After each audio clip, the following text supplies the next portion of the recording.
Okay, nice to see everybody again.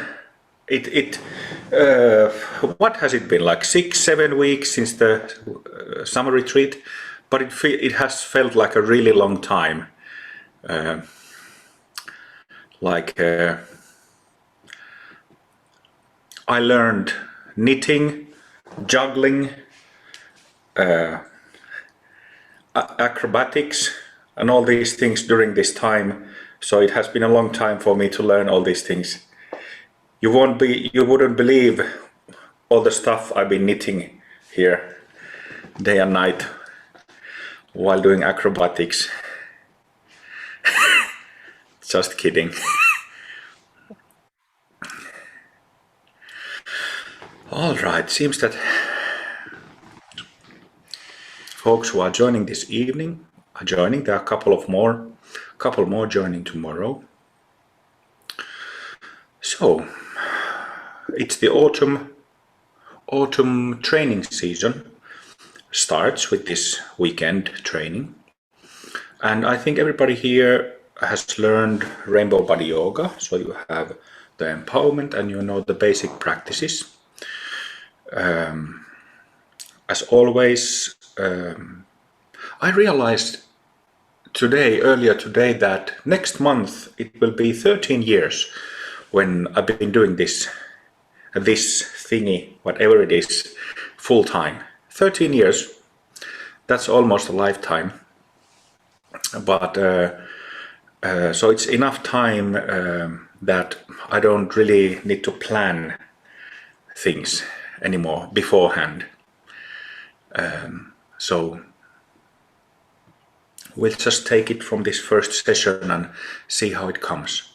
But I think we will do Rainbow Body Yoga, maybe some bits today, and then on Saturday and Sunday. Maybe the basic version, maybe something completely abstract Rainbow Body Yoga. Maybe you saw I was writing about this spiritual practice or tantric practice in form. I was writing a bit about this in Facebook a few days ago, explaining it a little bit, that in the beginning we need to have a form.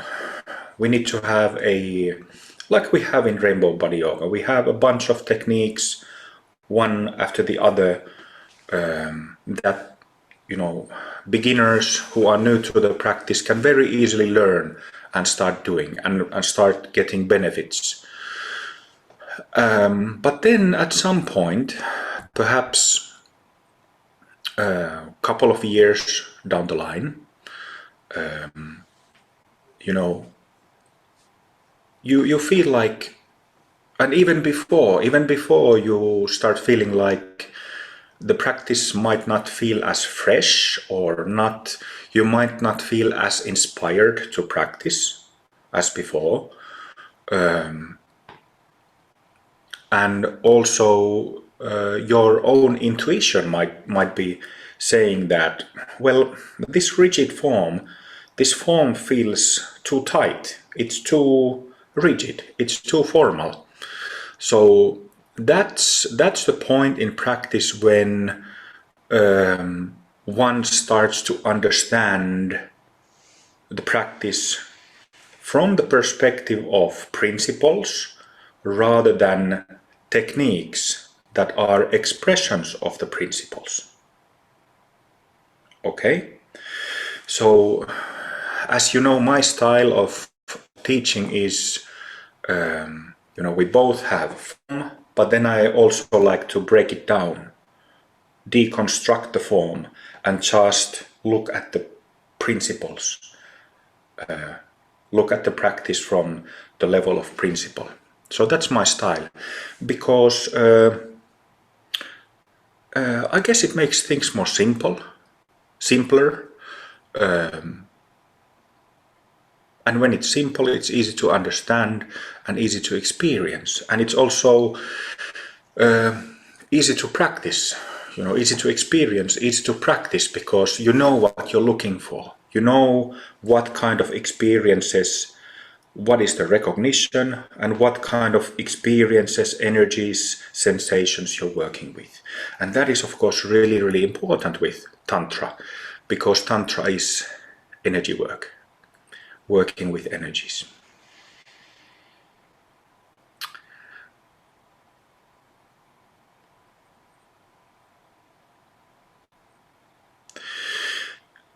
So we have this weekend retreat now in September.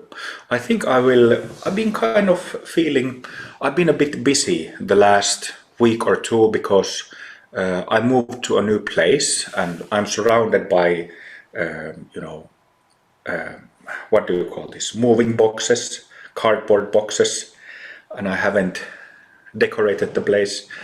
So I've been occupied with that the recent 1 or 2 weeks, but in the back of my mind I've been thinking of doing some additional, we have the retreat schedule and we have empowerments. Lama Karl and other teachers, acharyas, are giving empowerments now. And then we have weekend retreats. Next month we have autumn retreat. In November we have the retreat in Finland and simultaneously over Zoom. And I'm not sure yet if that will be only 2 days or if there will be additional days. But nevertheless, there is a retreat in November, and then the winter retreat in December, January. But I was thinking in the back of my mind that maybe I will add some additional extra special sessions, like short sessions, 2-hour sessions, 1 or 2 every month also. But nevertheless, my main point is that we are starting another training season, this autumn season 2021, that will then, what is the word? Will peak, can you say that? Will peak in winter retreat. At this point, when it's 3rd of September, we don't yet know for sure about whether winter retreat will be live retreat as well as a Zoom retreat, but I have my doubts if we can arrange it. But in case if it will be a live retreat, it will be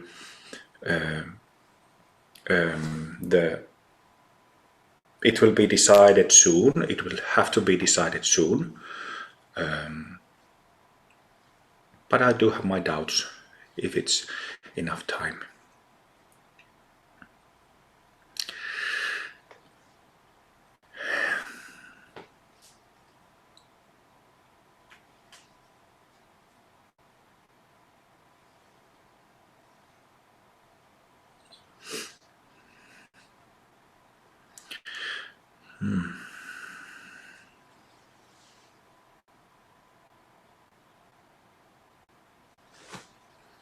Maybe we'll just take it to practice.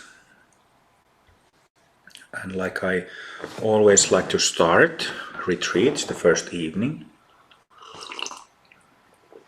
I'll point out the nature of mind, and perhaps we will do also some tantric practice, which is the same as pointing out the nature of mind. So sit in an upright, comfortable posture. Completely forget about spirituality. Forget about Dharma, forget about Buddhism, forget about enlightenment. Forget that you're on a mission. It's there somewhere in the back of the mind saying that there is this mission. Drop that, drop everything.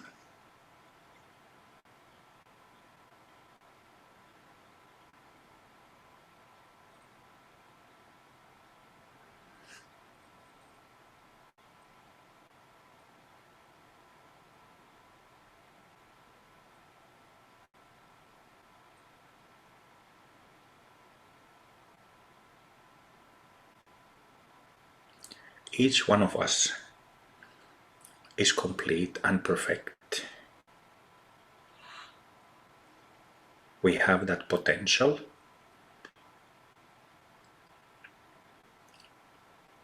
And with this practice, we want to discover that and establish our reality in the place of our confusion and fantasy. And a good place to start doing that is to drop everything.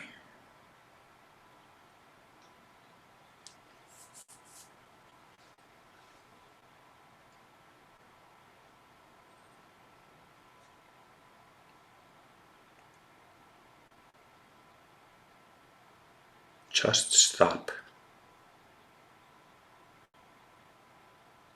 Stopping activities, stopping projects,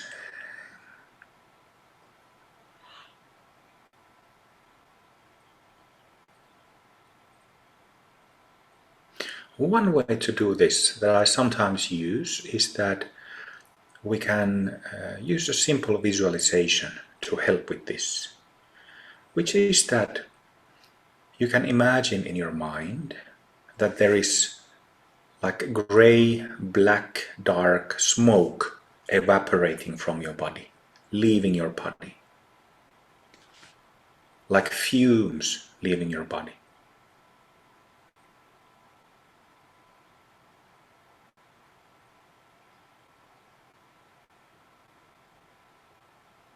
Fumes leaving your body. Feel it.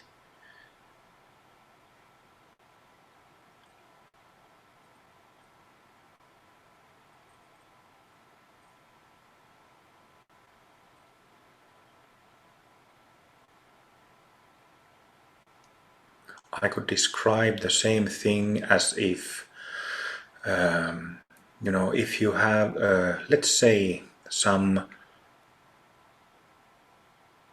stubborn tension in a muscle somewhere, for example in a shoulder muscle. For some reason you've had a sore shoulder for months or years. For some reason it's just tense and sore.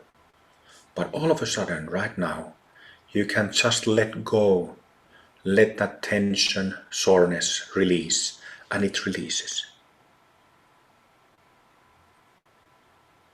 Exactly the same thing with our whole being. With all cells of the body, with all bones, muscles, organs, brain, eyes, mouth, jaws.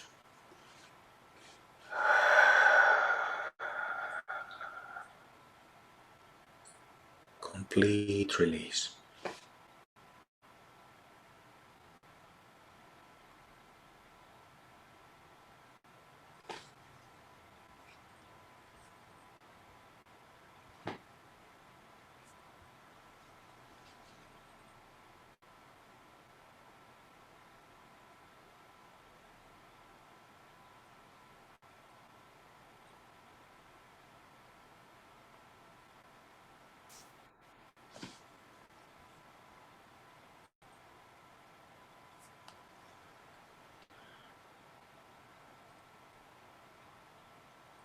So you can keep imagining that fumes are leaving your system, or that you are unstressing yourself, unwinding, that the muscles are letting go of the subconscious contractions, tensions.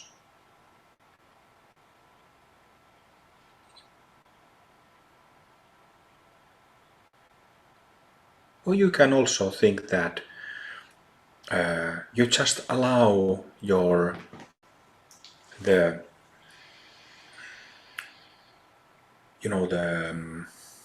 activities of the physical body to happen completely unhindered, freely, and you let the energies flow freely. You let energies unwind, untangle.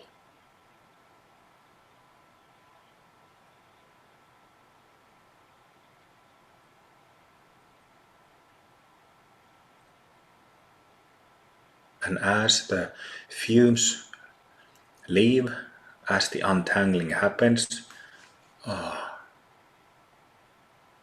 we discover our realistic condition.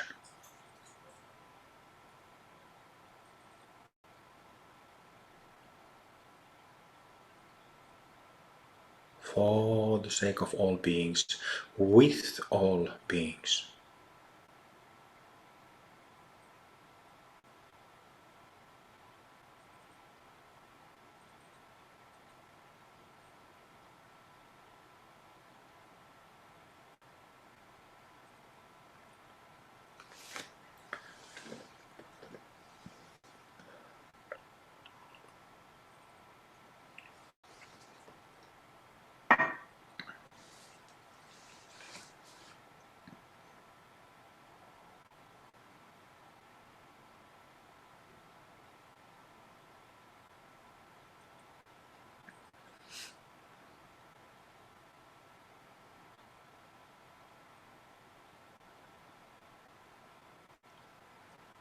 When we talk about nature of mind, the reality of mind, what is that word?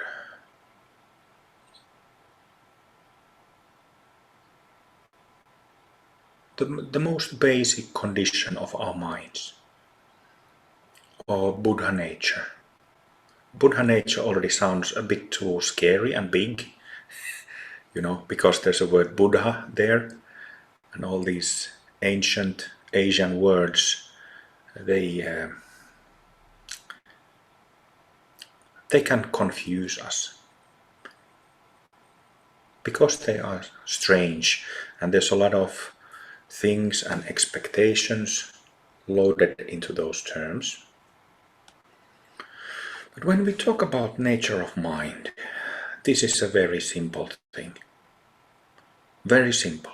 Nothing mystical, nothing high flying, nothing scary, nothing strange. And again, nothing mystical. No levitation, no, like I said, no high flying stuff. Completely grounded, sober minded, sober minded, sober. Sometimes when we go to bed tired and we have a very, very good sleep for the whole night, and then in the morning when we wake up, we are completely awake at instant, without being drowsy or sleepy. We are just perfectly awake after sleeping really well for the night. That kind of sobriety.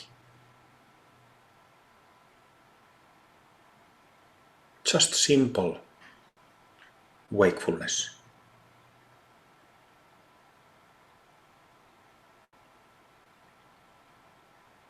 You don't need like a ceremonial clothing or religious rituals or any of these things to recognize our most basic condition.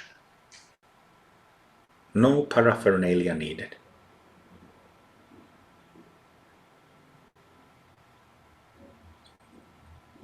So recognize that sobriety now in your own being, in your mind, in your heart, in your whole body.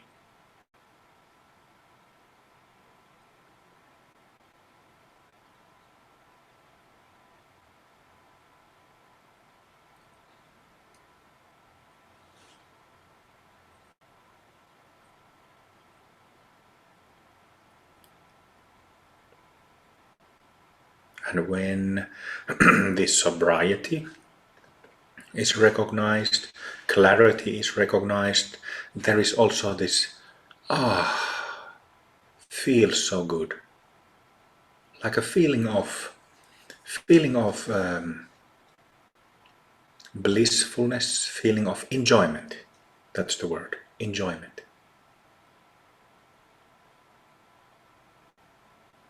So when we recognize our most basic nature, when we recognize our true selves without the mental emotional clutter, there is a sense of enjoyment, blissfulness, aliveness, goodness, softness.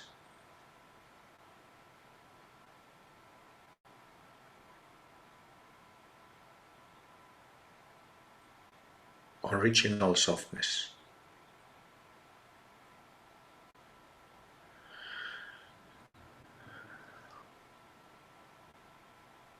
And this is the best kind of bliss there is. Spontaneous, natural bliss. You know, people try to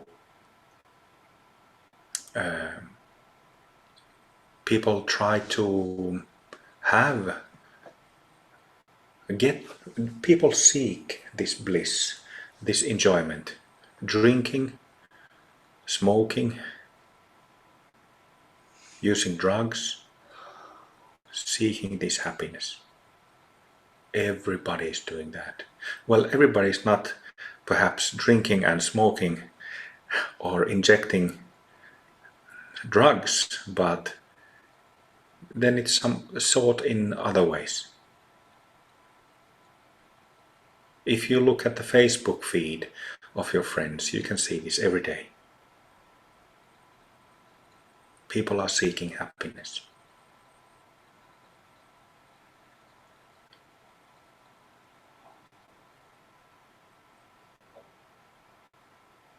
And it's so full, this happiness that your natural being, your basic condition, it's full of this happiness, full of this bliss.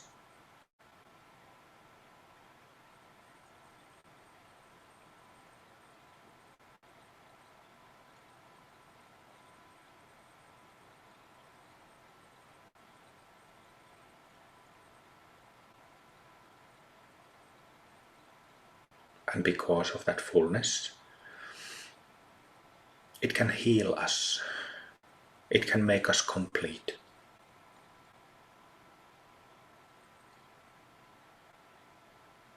Not only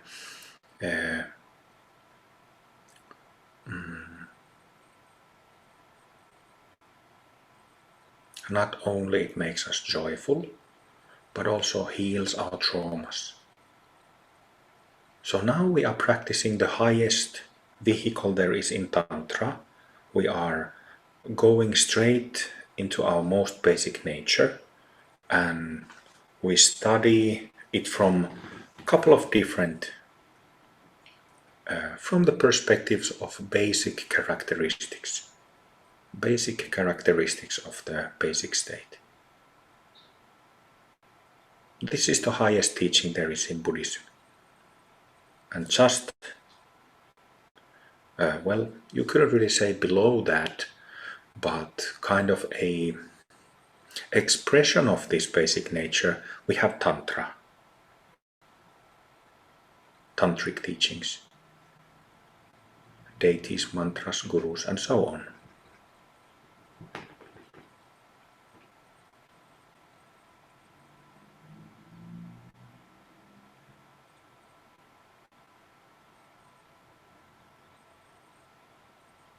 But this is the view from the mountain top, without leaving the ground.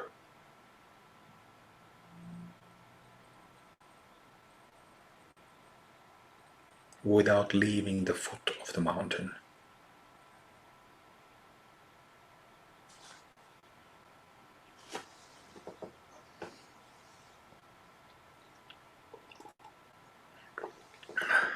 Thank you very much to all the gurus and masters, Mahasiddhas and Buddhas, of the past and present, who keep this teaching alive. Thanks and bows to all practitioners, bodhisattvas. Bodhisattvas, that also sounds too big. Maybe we should just speak of all honest and sincere beings, human beings, who are committed to knowing themselves and dedicate the benefits to all beings.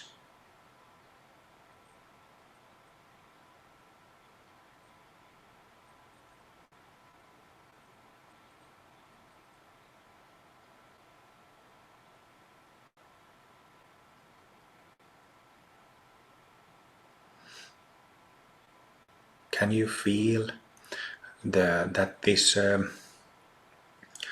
like this, when you have, when it's summertime and you make juice of some really good, rich tasting fruit, this juice tastes just perfect.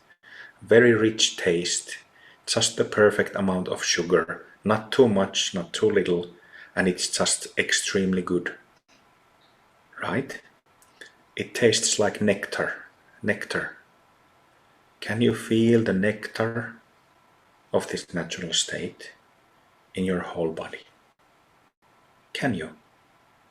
Now. Nectar-like feeling.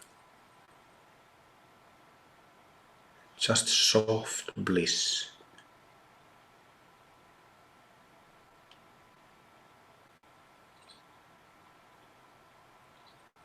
Not intoxicating bliss, sobering bliss.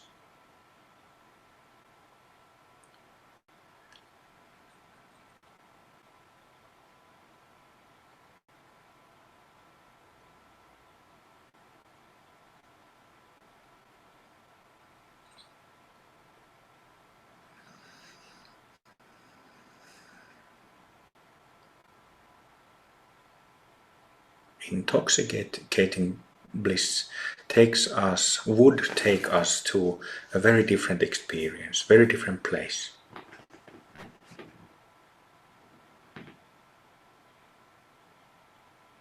But with natural bliss, we can actually feel like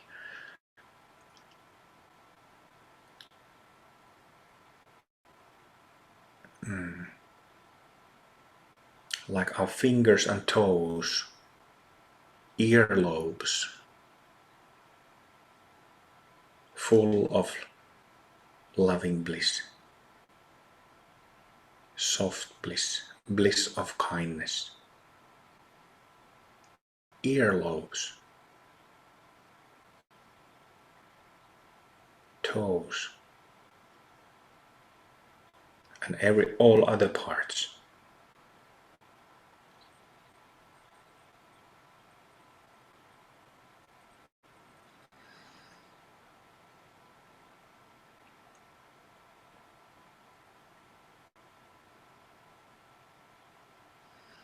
May all beings be so fortunate. May all beings be so fortunate to glimpse, to discover this basic state for their own sake. All beings for their own sake.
for a moment, you can think of your aura and have your aura, your energy field, included in this experience.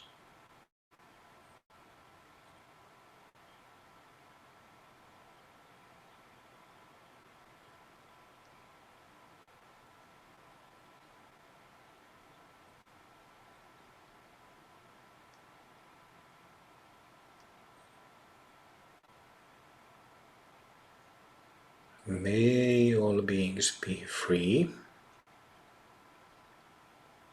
May all beings be happy. May all beings be healthy. May all beings be prosperous.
When we started, we spent some time to release the fumes, release the stresses, the dark smoke. We spent a moment releasing worries, stresses, as well as release seeking. Keep it that way.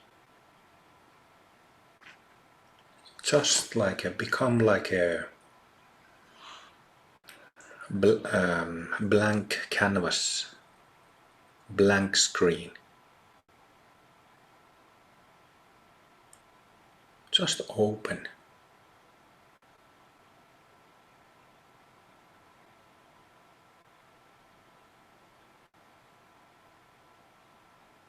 Simply open. A door that is open and is simply open. A window that is open and is simply open. Be like that.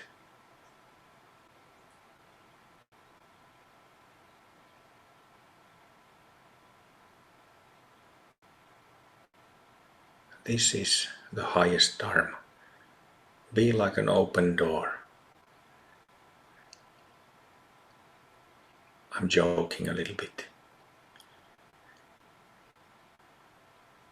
But it's true.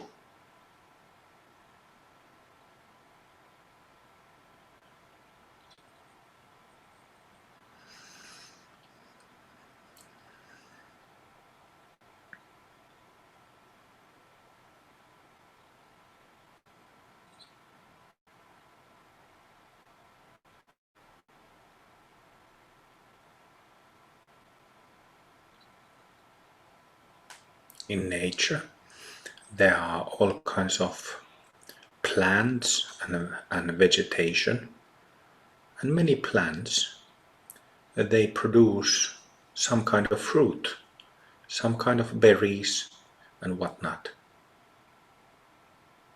That is excellent. That is excellent expression of reality.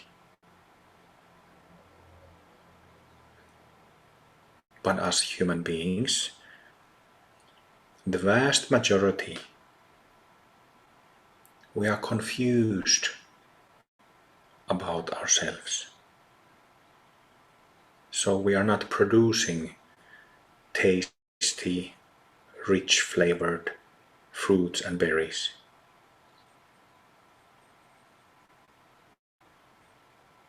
We carry stuff in our minds. We do everything else except know ourselves.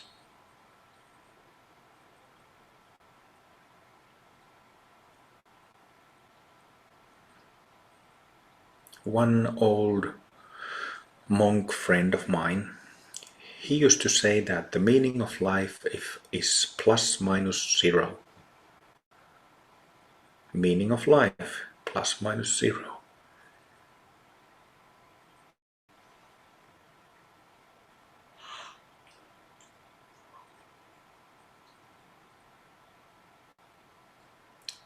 Experience of living at this moment or any moment can be utterly fresh, utterly clear, utterly sober.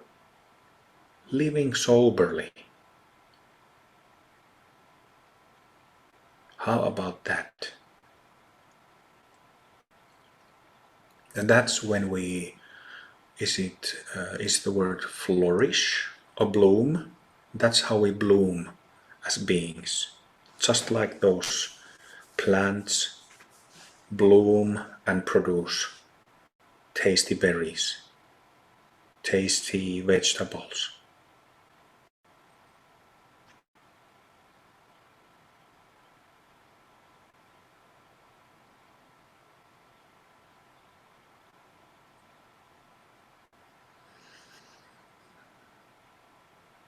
And that's how the spontaneous bliss.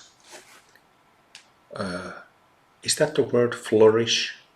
Bloom, flourish? Yeah. That's how we flourish. That's how the bliss. That bliss is the flourishing.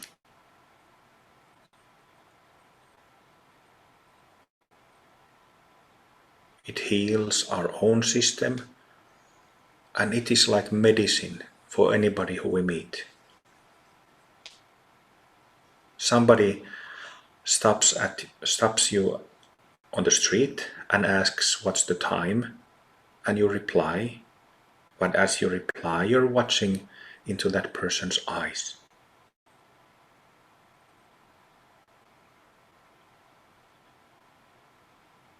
and there is something there. The clarity, the sparkle of reality.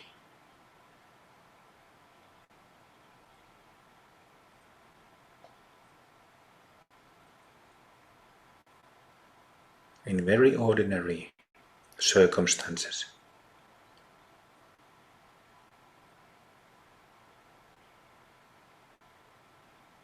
Saying hi to our neighbors with fresh energy. Oh, very unusual experience in this world.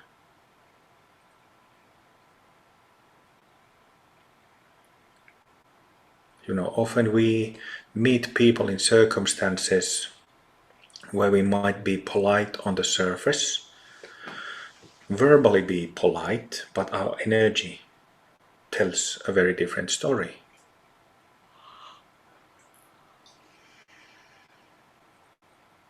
But when that is gone, when that's absent entirely,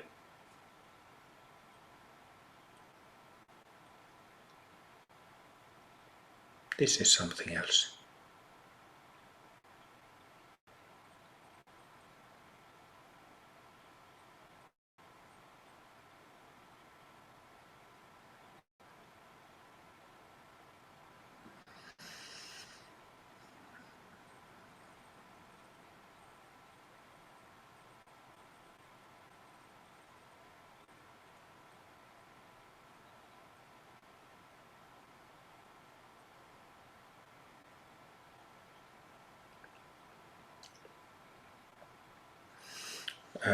It might feel tiring, it might feel energetically intense to do practice like this, to recognize our most basic state. That tiredness comes from not collision, but from the meeting of two different kinds of minds. That which is sober and that which is not sober. That which has no reference points, and the other that has a reference point. I mean self, me, I. So it can feel tiring, but nevertheless, stay with me. If you feel tired, stay with me. If you feel like taking a sip of water or stretching yourself at moments, kind of opening the body, maybe take deep breaths. If you feel like it, do it, but stay with me. You're paying me to do this, so I'm gonna do this well as I can.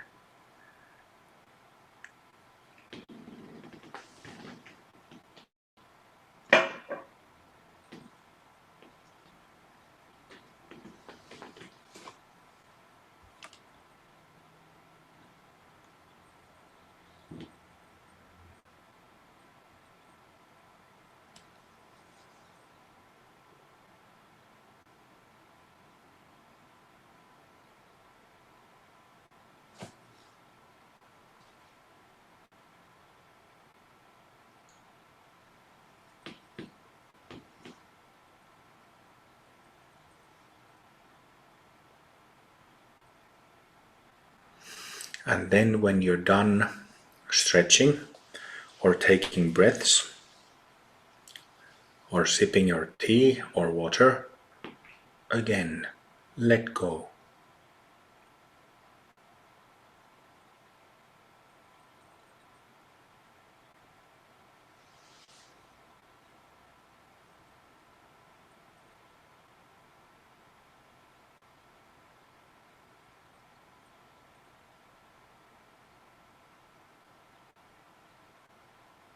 Sober, blissful, grounded. In short, natural.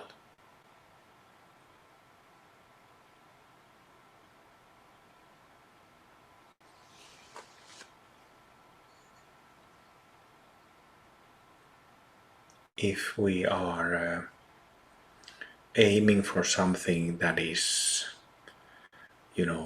spiritual or holy or sacred, misses the point. If we are after some special experiences, misses the point. Will keep us unsatisfied, for certain. If you don't believe me, you can try.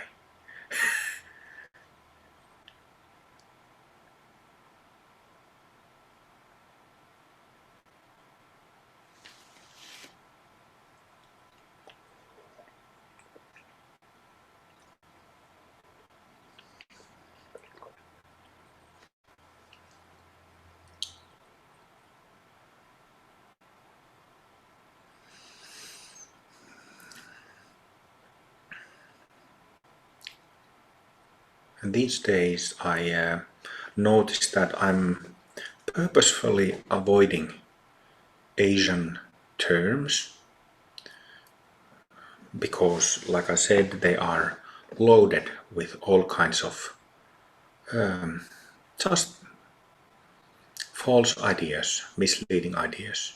And also they can feel scary. Like if we talk about attaining Buddhahood in this life, people will run away scared because because you know attaining Buddhahood, it's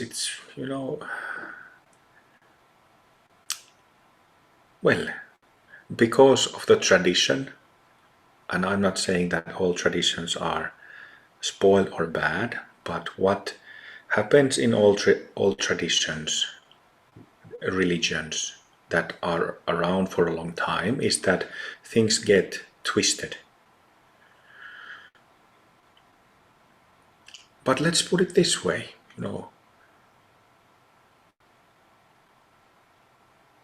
the recognition that you have now, this wakeful, sober, settled, soft. Is there any reason why it couldn't be your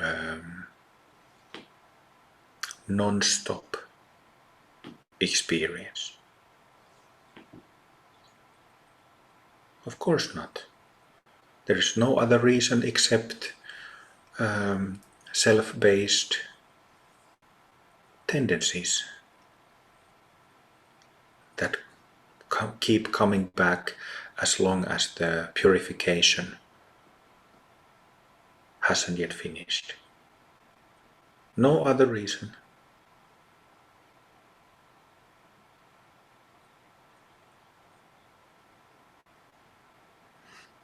And this is Buddha nature. Buddha nature, the same Buddha nature that is spoken in millions of Asian Buddhist books. Nowadays also some Western books. Same. Couldn't be anything different. When it is the bedrock of everything, there is nothing more profound than the bedrock. And psychologically, this bedrock is this wakeful, peaceful, joyful, grounded nature of mind. Nothing scary, nothing big, nothing mystical in this.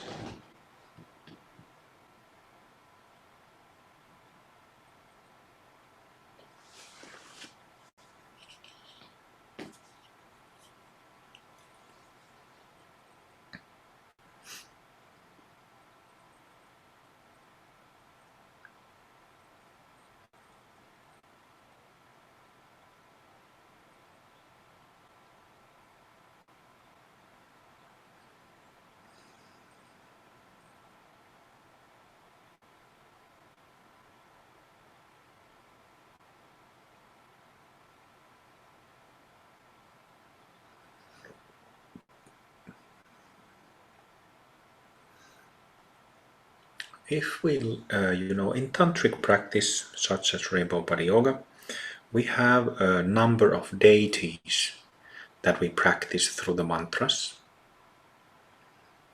This relates directly to these basic characteristics. Groundedness is the body of wrathful deities.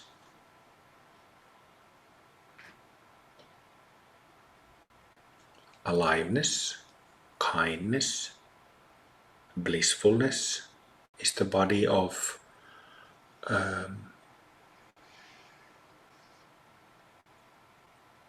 deities of the technically 13th and 12th bhumis, as well as Avalokiteshvara and Tara.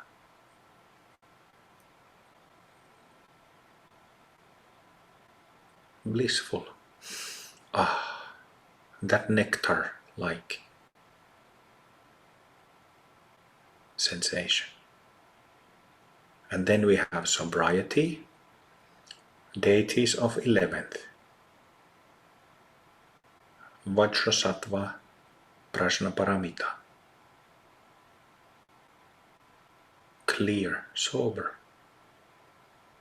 So as you can understand, what we are doing with deity practice, tantric mantras, we are doing the same practice as we are doing now, but in a different way.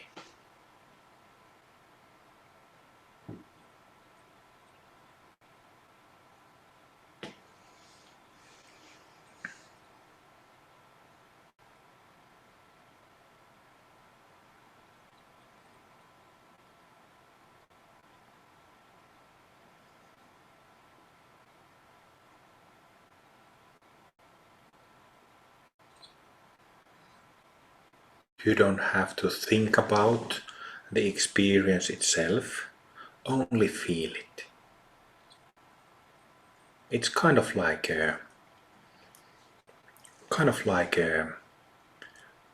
well, anything really that we do in life, that you just do it. You don't have to think about it.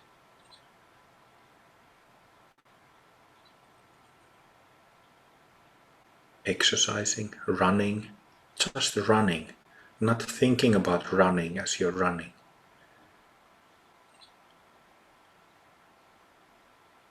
Enjoying the taste of tea or coffee, just tasting, not thinking about tasting.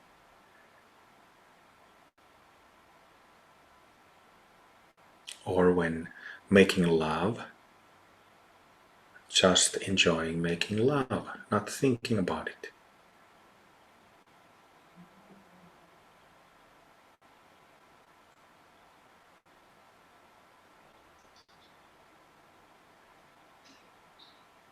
Naturally present with the experience. Naturally present with what the body feels like.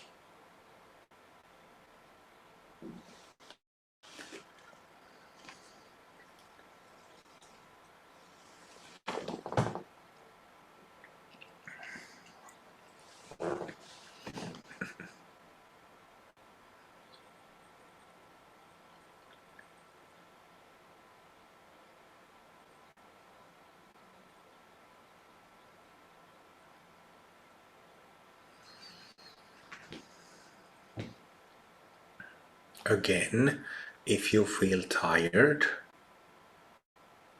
you can stretch, you can take a sip of drink, you can take deep breaths, 5-10 deep breaths, kind of reset.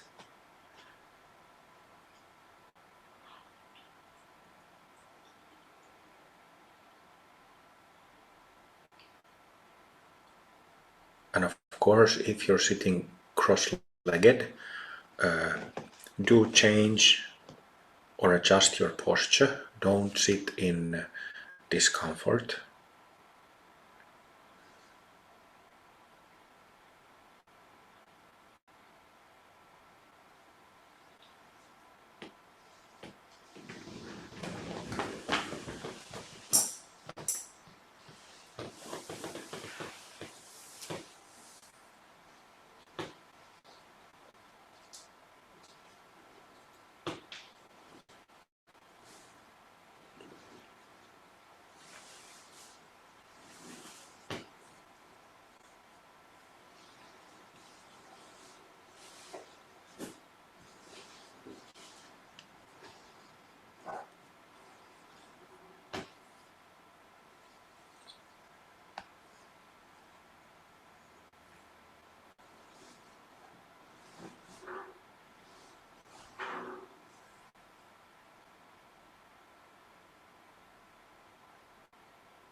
May all beings be free.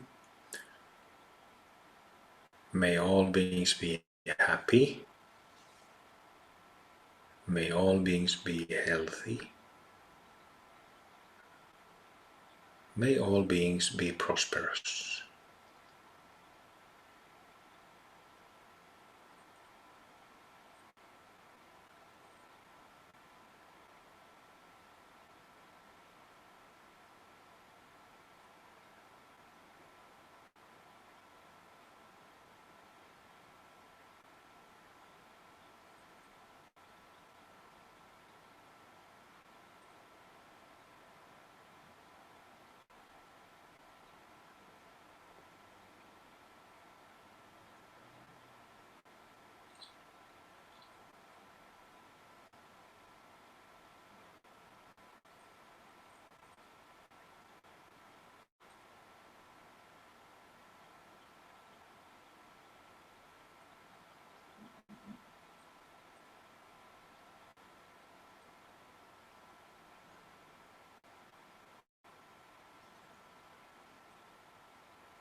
What is really important to understand is that the unwinding and untangling keeps happening, keeps continuing.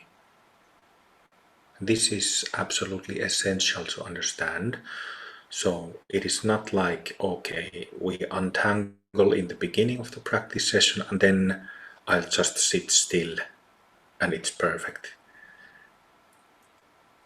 It's we are organic, our minds, our bodies are organic. So this untangling, unwinding needs to keep happening. And sometimes, we feel that it is not enough. You just sometimes we feel like we want to release or unwind, untangle physically. Maybe you want to shake, or you want to, do something really dynamic with your body, jump up and down, just stretch open, something like this. Do that. Follow your own and learn about your own body. This is not one of those methods, styles of practice where we are supposed to keep sitting still perfectly. That is completely besides the point to just keep still. Okay? When we do live retreats, we have these Rushen practice sessions where we do this untangling, unwinding physically, shaking, twitching, crying, laughing, shouting, really wild. Do this really with no rules. So, well, we can't really do that online, unfortunately. And it's been a long time since we group Rushen sessions, but you get the picture that feel free to stretch, feel free to stand up. Perhaps if you feel like doing Vajrabhadis, sitting down, standing up, do it. Keep your practice alive.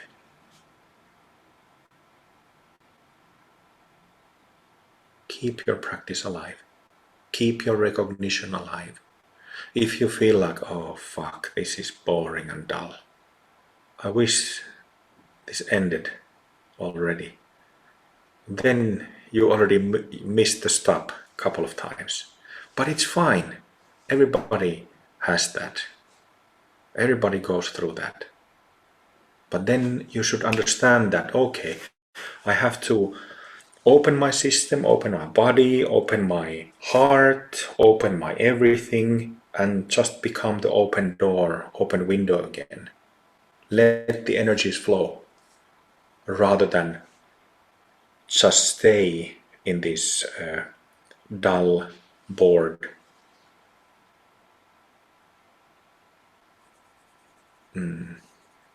state.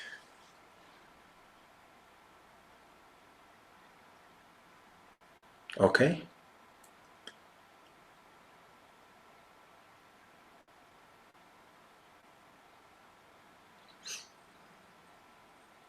And when you release those tensions, involuntary contractions, then the basic state shows up again. And you connect it, you feel it in your body, you recognize that nectar, you recognize that soberness of the mind, and that's it. So this evening we're going to do it that way.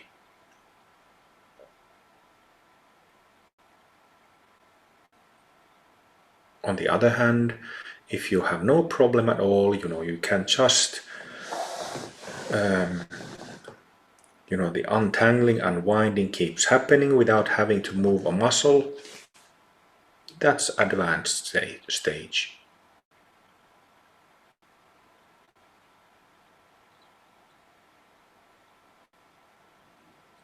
And when I say advanced, it shouldn't sound scary. That's not the reason I'm saying. I'm just saying that, when we are still in the process of having awakening experiences, bhumi openings, then it likely is that you will feel, oh shit, this feels heavy, this feels hard, and all that, dull, bored. Do something about that.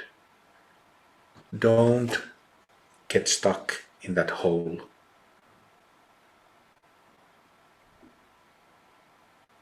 And when you do your practice sometime more, then you will have that recognition when you have Mahasiddha Bhumis open, when you have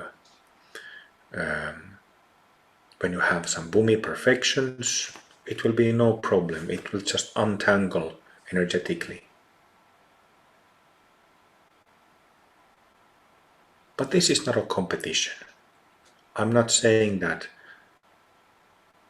I'm not categorizing people to beginners and advanced practitioners, even though we are. These are simple facts. Some started last year or this year, some of you started 8 years ago. So just a simple fact that there are different stages in practice. But this is not a competition.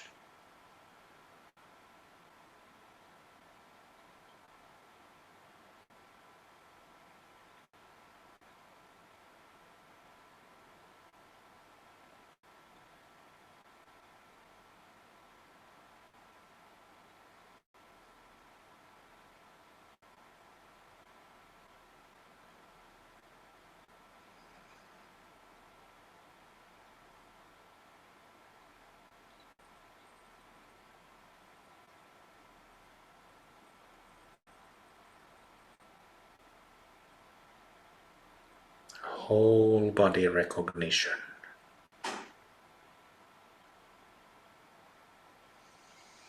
Whole aura recognition.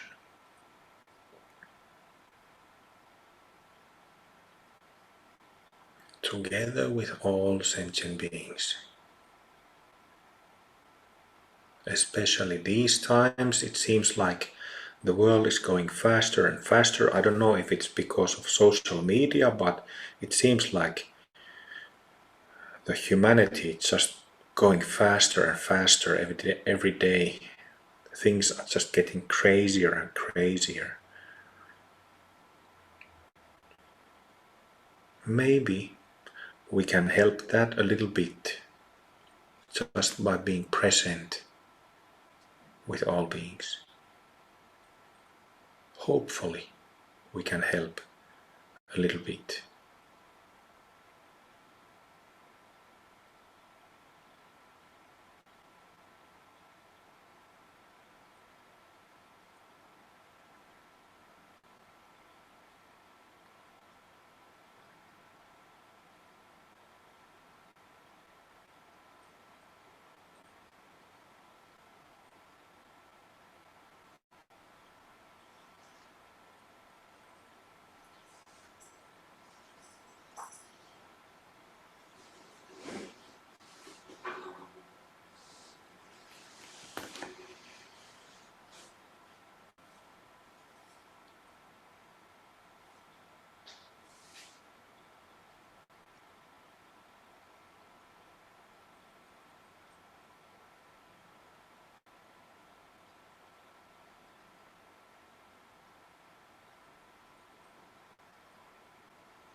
before basic prayers, let's do some, we get all kinds of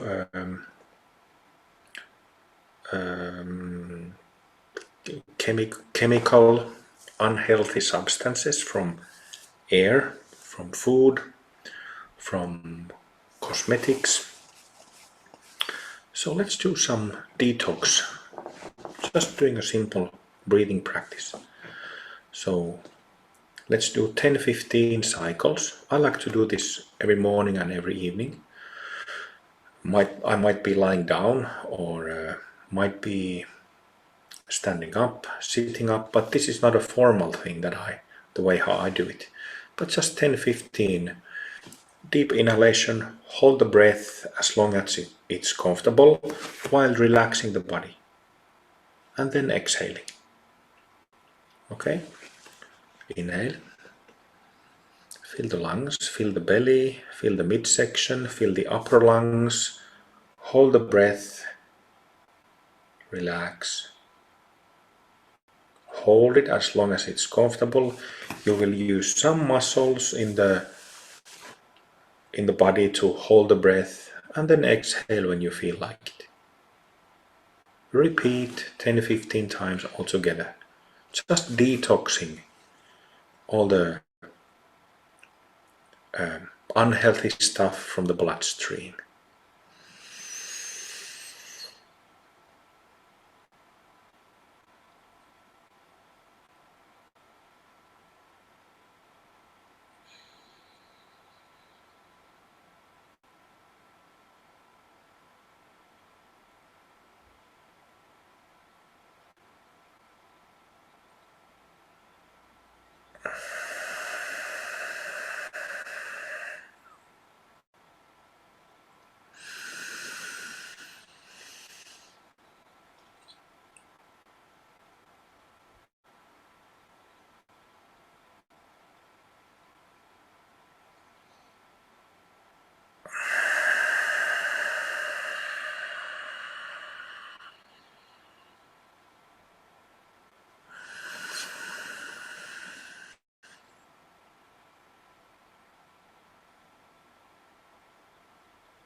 Some more.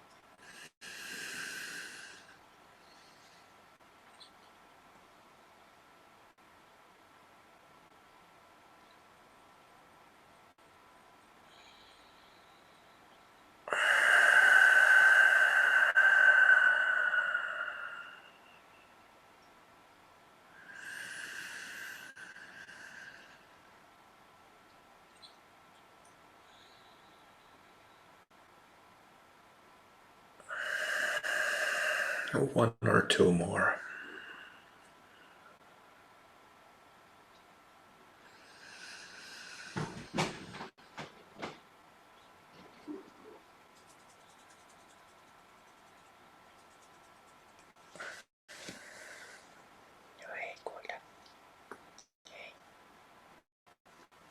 And relax.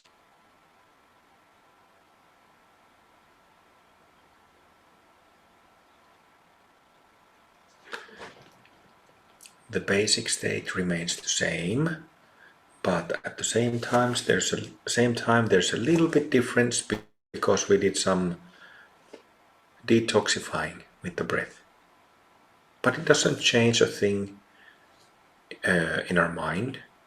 Well, it can actually, but it can have some clarifying effect on the mind and mind stuff.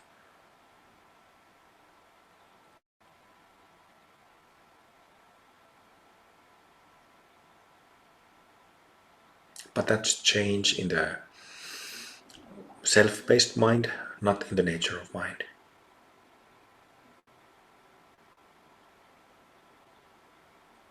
Feel the effect of the exercise for a minute, and then, James, if you could lead us through vows and prayers.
I vow to liberate all sentient beings. I vow to end all self-based confusion. I vow to exercise the Dharma that frees. I vow to attain the great perfection. I vow to liberate all sentient beings. I vow to end all self-based confusion.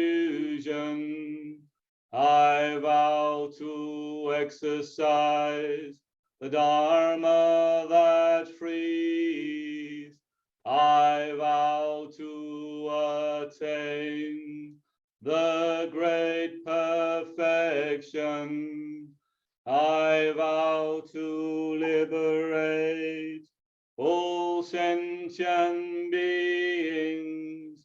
I vow to end all self-based confusion. I vow to exercise the Dharma that frees. I vow to attain the great perfection.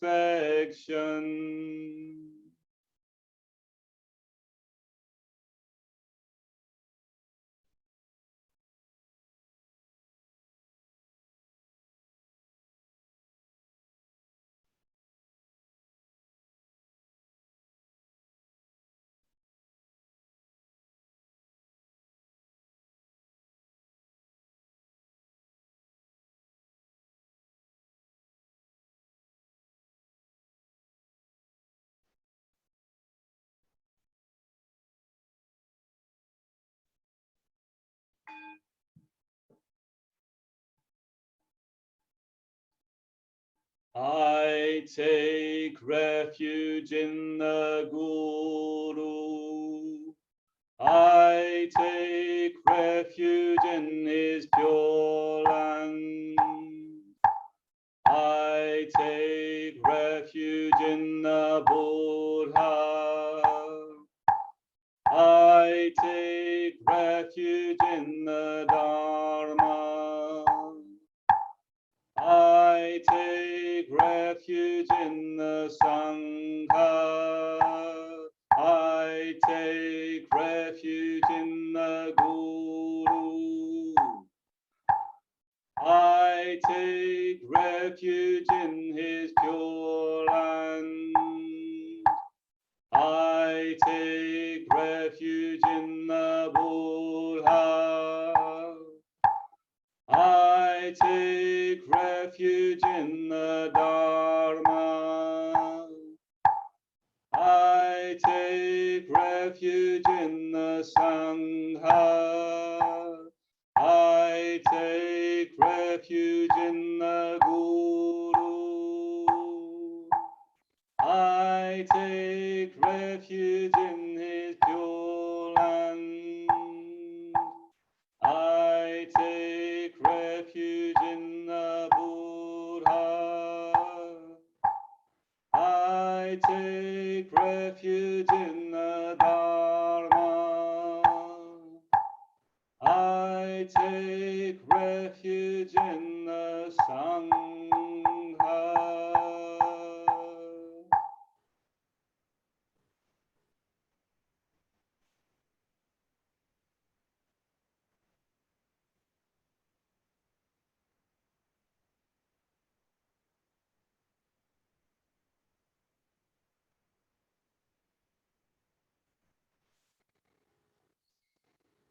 Just taking a moment to absorb the blessing.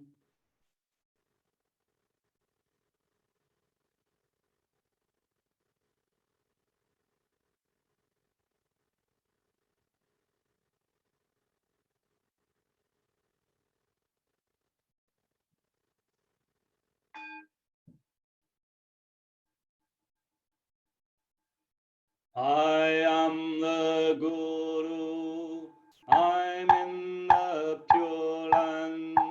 I am the Buddha, I am the Dharma, I am the Sangha, I am the Guru, I'm in the Pure Land. I am the Buddha, I am the Dharma, I am the Sangha, I am the Guru, I'm in the Pure Land. I am the Buddha, I am the Dharma, I am the Sangha.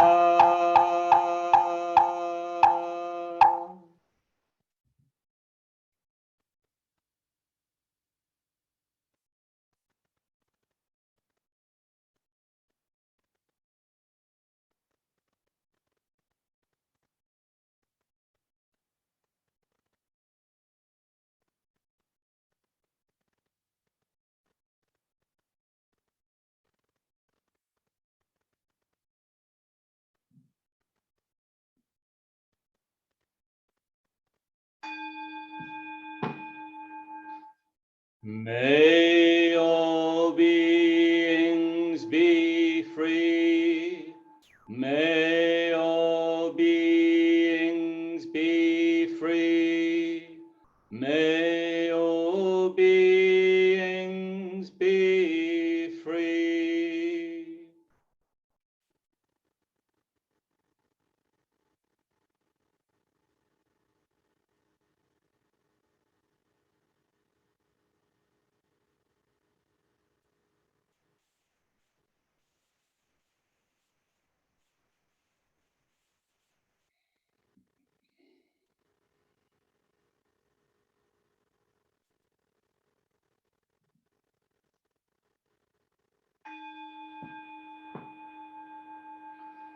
All beings are free.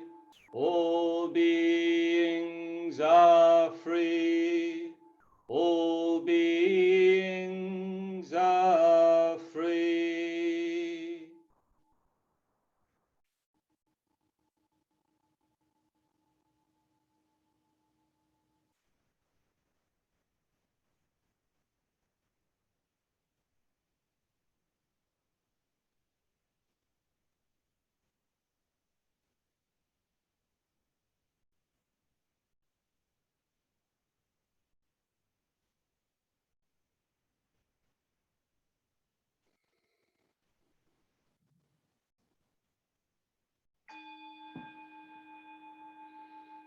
May all beings receive my accumulated merit. I dedicate the merit to the refuge unto all sentient beings.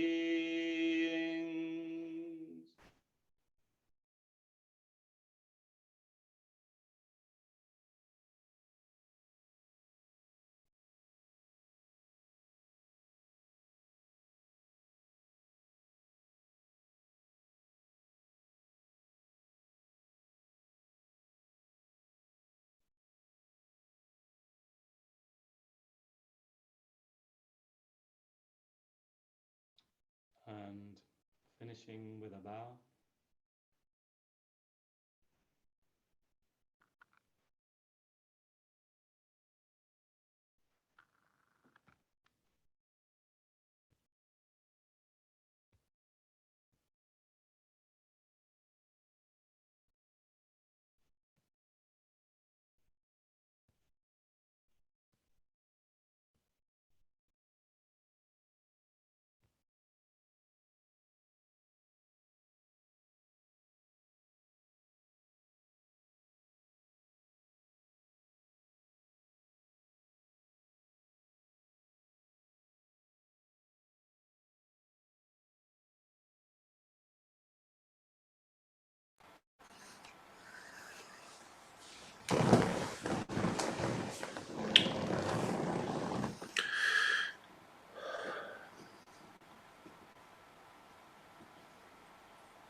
How do you feel?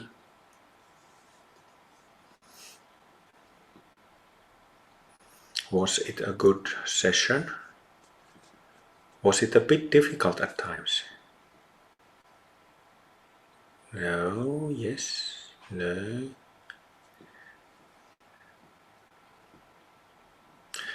I realized something funny in the middle of the session, which it looks like, Carl looks like Jesus. So it looks like there's a Jesus joining the retreat. Jesus Christ. I don't really have a response. Well, Jesus would have a response. Probably would. But that's the look I'm going for, so. Yeah.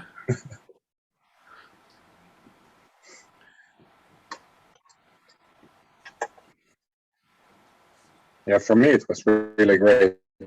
What we were talking about, I wasn't able to finish because it's the microphone I was using. But what we were talking about in the yesterday's Sangha meeting was the benefits, or at least I was talking about from my perspective, the benefits of having unwanted breaks from retreats, in the sense that the actual retreat experience becomes so valuable that it's nothing compared to like when being spoiled with retreats, like I feel like I have been. So it's a completely different, well, not completely different experience, of course, but it's very rewarding and feels very good. Yeah. Yeah. What is that? Unfortunately, Yes. unfortunately, I won't be able to join the rest week, so I kind of just snuck in here. Did you say fortunately? Yes, yes, fortunately. It hurts too much to sit.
So if we are looking at the most, what is that?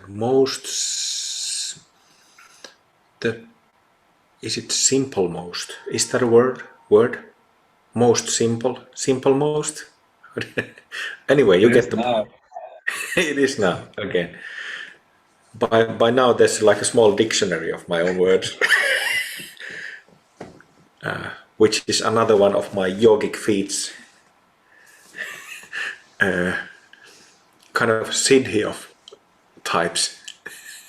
Anyway, if we're talking about the most simple or simple most yogic practice,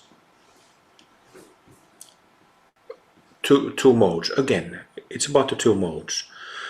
So recognize the basic state, and then the most simple. I'm talking about the most simple. There are other ones, but most simple. You know, you have the recognition, and then you just keep like I was talking about untangling and unwinding. So you keep yourself, you keep peeling the layers. You keep the peeling going on. So instead of becoming covered by different layers, peels, meaning bhumi layers. We have self-based stuff stored in bhumi layers in those peels, and they will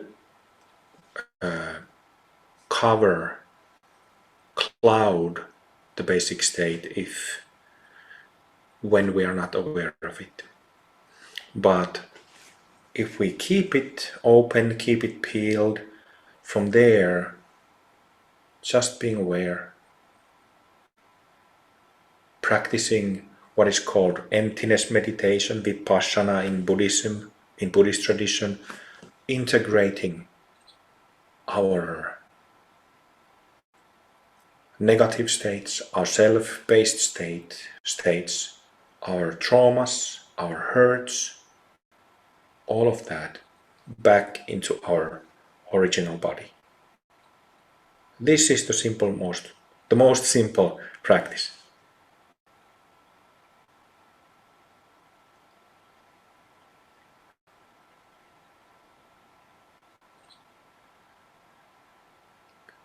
And again, like I said in that session, that it is not the point, there is no point in just sitting still. This is like a fool's practice if we think that the point is to just sit still in a certain posture and look like a yogi or yogini externally. That is completely besides the point.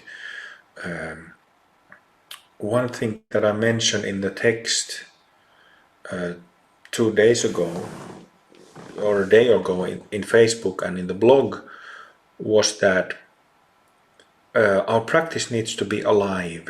We need to keep making bigger and smaller discoveries all the time, from one session to another.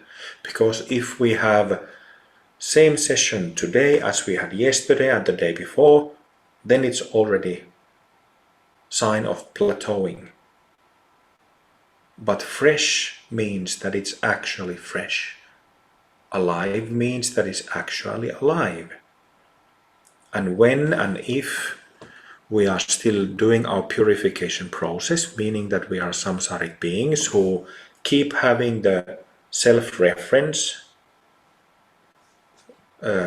what was I going to say? When we are samsaric beings, then when we keep going back to that basic state, we will inevitably make new discoveries. Inevitably.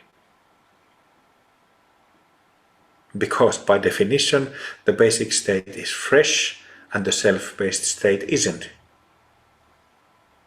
So this is just a simple mechanism how it works. Do you understand? Okay.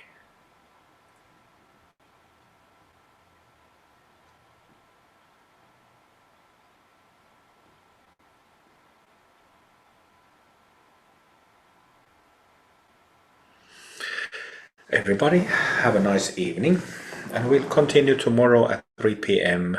Eastern European time. See you tomorrow. Thank you for this evening. Thank you.